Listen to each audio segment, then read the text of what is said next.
Дэлхийн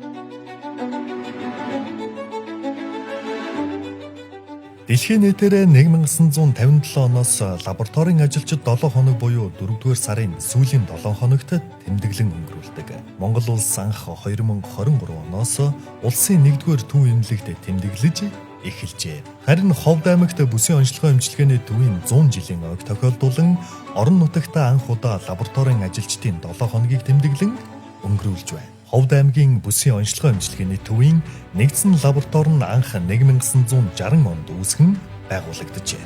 Ховд аймгийн ард иргэдэд 24 цагийн турш тасралтгүй үйл ажиллагаагаа явуулдаг энэ хамт олон орчин үеийн дэвшилтэд техник технологиг нэвтрүүлжээ.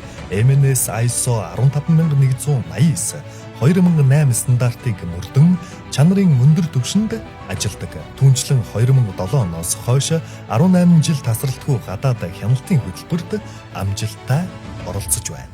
Клиник хими, биохими, иммунолог, иммунгематолог, гематолог, бактериолог, серологи, сүрье, эмгэг судлал гэсэн 9 нэгж хэсэгтэй. Нэгдсэн лабораторийн хамт олон нь 7 эмч, био ангаах судлаач 1, лаборант 16, шил угаагч 1, үйлчлэгч 1 гэсэн орон тоотоогоор үйл ажиллагаагаа явуулж байна. Нийт ажилчдын боловсролын зэрэгээр нь авч үзвэл клиникийн профессор 1, магистр 3, магистрантур 2, тэргүүлэх 3 зэрэгтэй мэрэгжлийн боловсон хүчинтэй ажиллаж байна. Клиник биохимийн лаборатори нь 200 нэр төрлийн шинжилгээ хийгддэг ба биохимийн 30-аас 40 үзүүлэлт, гематологийн 20-оос 25 үзүүлэлт, клиникийн шээс 11 үзүүлэлт буюу тундас, коагулограмм 5 үзүүлэлтээр хийгддэг. Иммунолог, үүнд гормон, хавдрын болон үжлийн маркерууд. Иммуногематолог нь цусны тохиро, цусны бүлэг, резус титр зэрэг шинжилгээг жилд 90,000 гаруй хүнд хийж байна. Нян судлалын лаборатори нь жилд 15,000 хүнд шинжилгээ хийж, эмгэг төрөгч нян илрүүлж антибиотикийн мэдрэгч чанарыг тодорхойлдог. Мөн жил бүр сургууль цэцэрлэгийн урьдчилан сэргийлэх шинжилгээг тасралтгүй хийж, молекул, биологийн лаборатори болон баруун бүсэд анхдагч шинжилгээг тасралтгүй хийгддэг.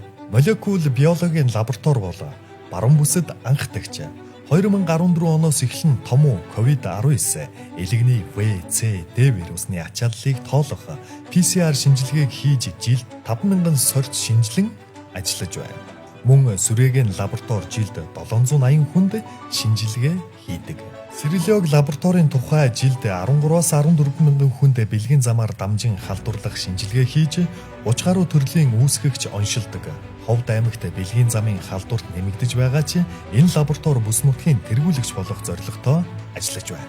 Эмгэг судлалын лаборатори нь эсийн эдийн автопси гэсэн 3 төрлийн шинжилгээ материал бэлтгэгдэж онш дүгнэлт хийгддэг. Ангаахын шинжлэх ухааны суурь болоод эцсийн онш тавигдаж эмнэл зүүн эмч нарт чухал шийдвэр хэсэг болдог.